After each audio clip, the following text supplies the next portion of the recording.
Okay, call the meeting to order. The resolution moved by Councillor Elliott, seconded by Councillor Bowman. Be it resolved that the special council meeting corporation of the Township of Assiginack be open for business at 7 p.m. with a quorum of members present, with Mayor Reed presiding in the chair. All those in favor?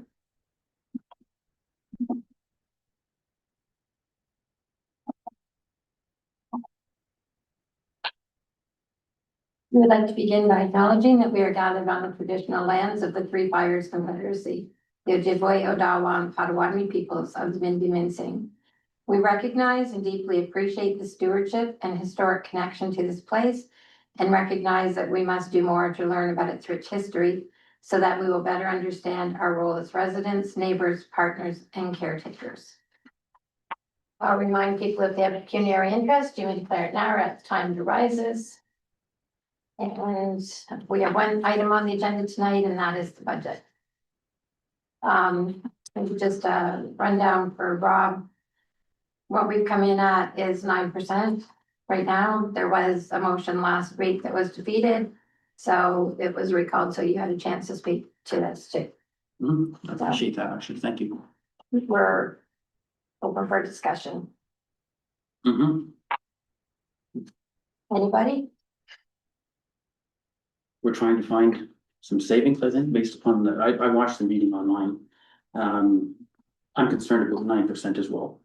I also, accept the fact that, we have to maintain status quo with regards to municipal operations. We keep everything flowing properly as we need to, so in order to meet our budgetary, goals and also the municipal expectations from an operations standpoint. I was talking to Deb a little bit earlier as well, and I see a 9% increase on an average home based upon that. If you have to factor out what it equates to, is about $20 a month per homeowner. On the value of an average home assessed at about $161,000. So we probably discussed that last week, right? Last week? No, okay. The other thing too is that, over the years that I've been affiliated with this town, we've always tried to keep the taxes as low as possible. There was a perception out there that Assiginack Township had the highest taxes on the island, which in fact it doesn't. But we are up there, comparatively speaking, with other municipalities of similar size. Of course, nothing is apples to apples when we're comparing municipalities. But in general, in the general area, of course, you can kind of look at it that way. So each percentage point represents about $30,000 in the budget. I know historically, since I've been involved in the council and also on staff, often we had, between say $175,000 to $230 or more $1,000 left over at the end of the year that went into things like capital or development or emergencies as well. So we had a rain go on water treatment plant or something to that effect. So this year, with this budget proposed as it is, there would probably be nothing left over. So that's where it's a big concern. And I know that there's a requirement or a desire to build a new fire hall. That's been something that the council has agreed to move forward on. It's a big task. It's a big commitment. I asked Deb to look up the rate increases comparably anyway, even though it's not apples to apples, but with neighboring communities, neighboring townships. And, where we haven't had an increase, I'm looking here, for example, Central Manitoulin in the last 2 years, so 24 and 25, it equates to a 10% increase. If we did with 9, we would be into an 11% increase, comparing it apples to apples, or comparing it percentage wise, I should say. Gore Bay, 9.49%. Nimi, almost 11%. So we're kind of in that ballpark, no matter what, across the board with regards to other municipalities. It's a tough pill to swallow from the perspective of the number and the percentage. But again, I do think that we have a potential efficiency here on one line item, and that is where we sold the post office. We had, what did we net for the post office again there, Deb, if you could remind me? 125,000, but we also had about $95,000 that was actually in the reserve for the post office. And I think it was the desire to take that and roll that into the future development of fire hall. Or into general. Okay, so it's the reserve that I'm thinking about right now with regards to that, because I don't want to see a 9% increase, and I realize that we're going to be looking at next year as well. And also realize that we have to remember that we're 6 months into this budget now already, into this year, so this would be June 2nd. We don't have a report today on where we stand within our budgetary situation. And of course, again, not everything comes out on monthly increments, so some things we won't know until the time comes as we progress through our year. But either way, all said and done, I think that we could come up with a happy medium, and this is just my suggestion, is if we were to take the reserve from the post office, which was around $98,000 in there someplace, and split the happy medium on there, because 1% represents $30,000. So if we took 2%, representing $60,000 from the $98,000 plus the sale, we still have that money that's going to go back in to the municipality as a gaining value, if you will, if you want to call it that. But then we could take the $60,000 of that and roll that into writing down our overall budget increase of 9% down to 7%. So that's what I'm suggesting that we consider doing. 2.5%, I gotta remind the council, represents the morale disposition. So, and that's gonna be on an annual basis. That's the value of that for the payment for the next 12 to 15 years. So I would like to present to the council for your consideration that we do reduce it to 7% from the 9%. It's a little bit easier of a pill to swallow, but it's not also giving up all of our contingencies that we need in order to get through the year, but we are 6 months into the year. So there's merit to looking at it from that perspective. So that's what I'm making a suggestion for tonight. Okay. Does anybody want to speak to that? I think it's very well said, and I would agree with that. Right now, I'm dropped to 7%. We still have monies to move into contingency or full contingency and moving forward with planned development. And it gets us down a couple of percent off the 9%. The other thing to point out is that we've only had a 2% increase in the last 11 years. So comparing the last 2 years to the other municipalities, I think if we compared the length of time that the Assiginack has not had a tax increase, then we are substantially behind the rest of them moving forward. But it was very eloquently stated, and I agree with what Rob had to say, if everybody's in favor with that. It hasn't been 11 years. It was 2016. There was a 2% increase, so not quite 11 years, just clarifying. And just looking over the numbers and how, we've continued over the years to not have that increase. I appreciate what Rob had to say.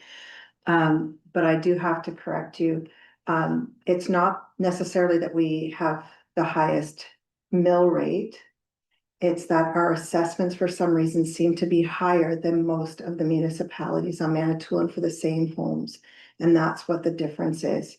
I'm not sure why, but, these things are public. Everybody can see what our home is assessed at. And home value is not necessarily based, the assessment is not the same as market value.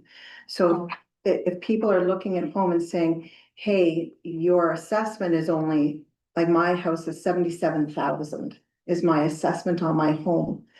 But of course, market value for my home is about 220,000.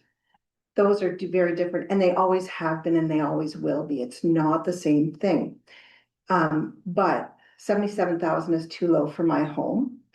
And in all fairness, I've called MPAC and asked them to reassess me because there have been improvements on my home and it should be assessed at more. And I think it's somewhat unfair to say based on a $161,000 home, because most homes are not assessed at 161,000. A lot of them are assessed at much higher values, and people have much higher taxes than we pay here sitting at this table. And I just want to point that out, that there are people in this township that with an increase will be paying over $10,000 a year for their home. And that's a lot of taxes. So we have to also take that into consideration. And I appreciate, Rob, what you've said, and I agree with you to take that reserve. This figure was provided by Deb. I asked her to look this up for me. It's from MPAC. Yes. It's the Yes. average assessment for a single family home, so that's not waterfront property, that's No. not farm, that's not anything else. Exactly. It's a single family detached home. It has to be based on an average. But we also have a lot of people that are paying a lot more, and that's my point. So, And we have people that are paying less, obviously. and there are people that are paying less, and I'm not suggesting that everybody voluntarily call Impact to raise their tax. What I'm just saying is that we have to look at it from that point of view as well. And appreciate that those people will be struggling, and it's great to have, you know, programming and all those things for people to do. But if they can't afford their taxes, they're going to move. Period. There will be no development in Assiginack. There will be nothing here that people will draw people. So I agree with you 100% on dropping it to the 7. I think that's a really smart thing. I think that was suggested last week and we were shot down. But you've said it much better than we could. That's the only place where I can see that we can find it without messing things up. I agree with you. So all three counselors, a lot of stuff well said, especially yours, Rob and Jen. I circled that right away. 161, I feel is low. I know, Deb, you did your homework and that's the average, but it doesn't include waterfront. How many we have the most waterfront municipality on the island, do we not? I think Amy would be. We have a lot though, and farms. Like, I think if we're gonna do average, let's include everybody. I'll bet that's a lot higher. Homes would bring it down lower. They pay 1/4. They pay 25% of their assessment. But I think it would be higher, I really do. So $20 per month for some people is higher than some people, but it's probably a lot lower for some people, so I do respect what Jen's saying about that. I did kind of an overall thing, and I would like to propose a 5% tax increase and using some of the funds from the post office building. And I had, you know, we'll get rid of the cell phone coverage, we'll get rid of the CBO mileage, have each department try and cut their expenses by 5 to 10% we're able to. We're increasing the revenues that we're getting as the ice rentals, boat slips, water at the municipal building by 10%. That should increase. Keep the donations as requested and see what each organization can offer the township as per Councillor Elliott's suggestion. And then after that, we need to decide what projects next and put a plan in place. And if need be, we could borrow from one of those reserves to offset that cost if need be. Okay. I'm opposed to taking reserves out because our reserves are our savings. So you're taking your savings to pay for everyday costs.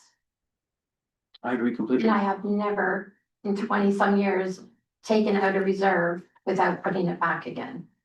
If we take 2% or we take the 60,000 out, we're never afford to put that back in again. Okay, I agree with what you're saying. I don't think we should be touching your reserves. I don't think that we can function on the 5% figure based upon what we're seeing in the budget. But I do think that we can take the 2% from the post office because that is no longer an existing building within the township. So that reserve was built for the post office in its entirety, and that's the one that we can tap. It was, but on the other hand, we don't have a reserve for building maintenance. So we don't have a special reserve for any kind of building maintenance around the township. So if you just change the heading to that to building maintenance, the money could be used for that. So I would be opposed to doing a 7% and using reserves. Like you said, what did you say, 2.25 was the NORA? 2.5% represented the NORA. The NORA. We didn't even get that last year. We got 2% last year. I'm aware of that. Yeah. Again, I was opposed to the disposition of the NORA, so I'm just. Exactly. Stating the fact that that's I know. something that became a cost that the municipalities had to bear, right? But we're looking at, we haven't started to pay for the plow truck yet. Mhm. So that's going to be probably 2.5% again, to pay the money back to the plow truck. So that will be added in next year too. And the costs that we have this year, they're going to be the same next year plus. I agree with a lot of that as well, but I also think that, you know, we're looking at cost efficiencies as well as we're moving on within our departments that we've been talking about. And based upon some discussions that I've had, even through Public Works, it sounds like there might be some things that could come up there with regards to disposition of old equipment that we don't use. We might get a few dollars. That we might get a few dollars for. And again, I deem that as a crystal ball item because we don't really know what you get for something that's old and decrepit. It all depends upon what somebody wants to pay for it and what value it might have to them. Mhm. But either way, they are items that we don't need. And we're working on inventorying them. So let's look at where we'll stand at the end of the year for that, because again, there's 6 months left in 2025. We're halfway through it. I personally, I'm comfortable with the 7% based upon what we see coming, what we have to pallet right now, and what we have to deal with regards to our finances. And again, so I'm not looking at that post office reserve as a specific reserve because the post office doesn't exist anymore. So that's what I'm looking at, that is a kind of, it's kind of a surplus in a sense, but, and ideally it should go to a reserve.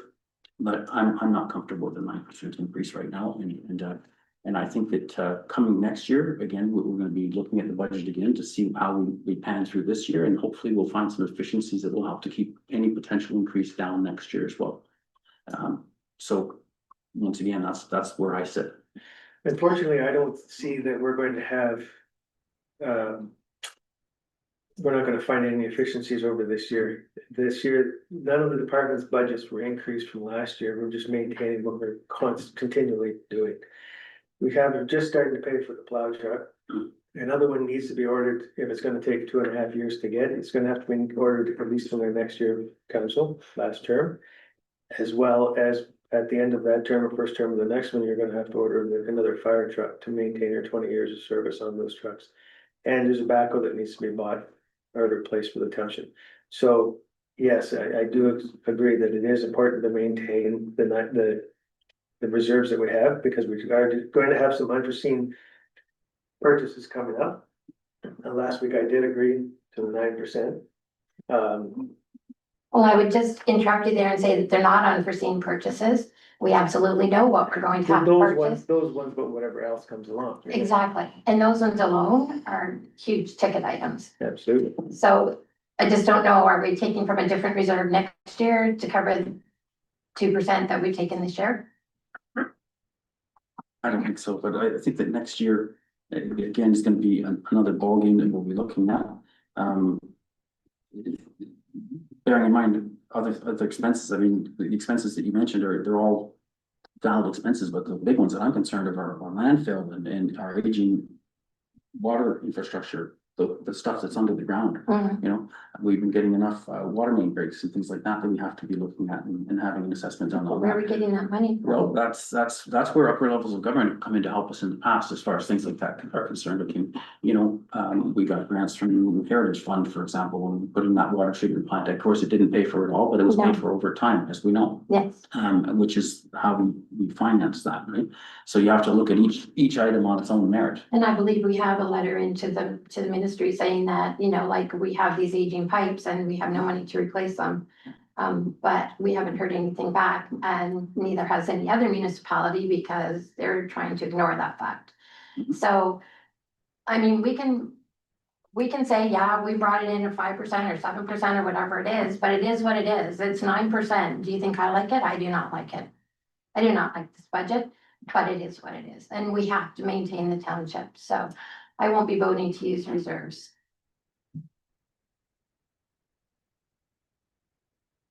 Well, if Rob wants to put his motion forward, I will second it. Well, I'm comfortable, and I've had a chat with member of staff with regards to this as well. And I think this, again, I might not be saying this if this were March or February, but the fact that this is June, and we still don't have a full read on the way that the budget's going, but it doesn't sound like there's anything down in there at the moment. Again, don't have a crystal ball. Things can happen, but that exists everywhere with every municipality, every council that has to make harsh decisions. I'm kind of sticking on that. I think that we found a happy medium with that. And again, I'm not looking at that post office reserve as a specific reserve into itself, because the post office doesn't exist anymore in the municipality as an asset. So that's, you call it whatever you want, but that I'm not talking about taking all of it all either. I'm talking about taking a portion of it that represents 2%, so that we can buy down that increase a little bit. And we are up there as far as our taxes are concerned when you compare to other municipalities. And I would like to make certain that we don't become the highest taxed municipality on the island. And so again, part of that is with through cost efficiencies. And we're looking at those cost efficiencies. We've got department staff heads now already looking at those things as well. More so, I think, than maybe in the past. And so, if we can get through the balance of the year, revenue neutral, still replenishing all of our line items with all of the reserves that we have within our budget. So we're okay there. We also try to extend a bit of the savings to the ratepayers. So as long as nothing catastrophic happens to us, I think that this will work. I think we should let our viewers know that one of the reasons why we are higher in taxes perhaps is because we do sit in the middle, so we offer the same services as the bigger municipalities for the main part. And yet we don't have the assessment that they have to offer those. So, and for some reason, and I have no idea why, we try and keep everything as low as we can. Our arena has to be as low as it can be. The marina has to be as low as it can be. Our arena is just as good as anybody else's arena, and yet we don't charge like it is. Our marina has the same, well, maybe not, but our marina is there, and yet we still have to charge the lowest for it, because for some reason, and we've always been this way, we have to charge the lowest for everything, even though we offer the same facilities. So So we're looking at increasing all that by 10%. 10%, well, $5. It'll add up. It'll add up if you use it, but it won't add up to us to even offset anything very much. Well, it's definitely better than no increase. Agreed. I'll agree with that. I think there are several things that we've discussed, even some stuff we discussed last week that I didn't see reflected, so I don't have the paperwork for it, but I think there's lots of things that we've discussed that we need to change. The trailer rate, it was introduced at $7.50 and it remains at $7.50. If taxes are going up, that rate should go up, but none of those things are gonna be a huge increase Yeah. for anyone. And we definitely need those funds, as I've said many times. And I see that utilizing reserves seems to be okay sometimes, but not all of the time. I'm completely in support of what Rob has said. I think we made a lot more money on that post office building than we thought we would. And I think there's nothing wrong with utilizing it to offset. Apologies.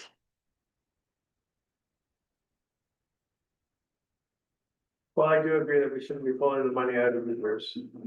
But again, since the building's been, the purchase price of the building is still saved in reserves. Correct. And in the general spirit of a compromise. To get our budget passed, because it is the beginning of June. I think we're at the position where you just can make your motion. Looks like we have a motion. I have a resolution moved by Councilor McGuire, seconded by Councilor Hooper. Be it resolved that we adopt the 2025 budget with a 7% levy increase by drawing down $60,000 from the post office building reserve. Recorded, please. Okay. Recorded vote, then Councilor Bauerman, Yes. Councilor Elliott, Yes. Councilor Hooper, Yes. Councilor McGuire, Yes. Mayor Reed. No. That passes, then we have a budget.